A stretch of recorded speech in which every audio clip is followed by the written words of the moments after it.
Then I'm going to cover it down and put it in my oven. It's going to sit in the oven for 15 minutes. This is out of the oven. It's done. It's all done.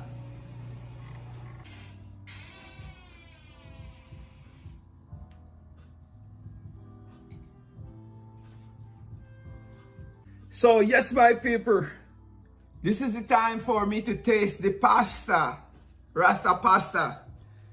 Delicious meal right here I make. It's real quick and easy. So, you know, you can do this. It don't take more than about 25 to 30 minutes. This is really good.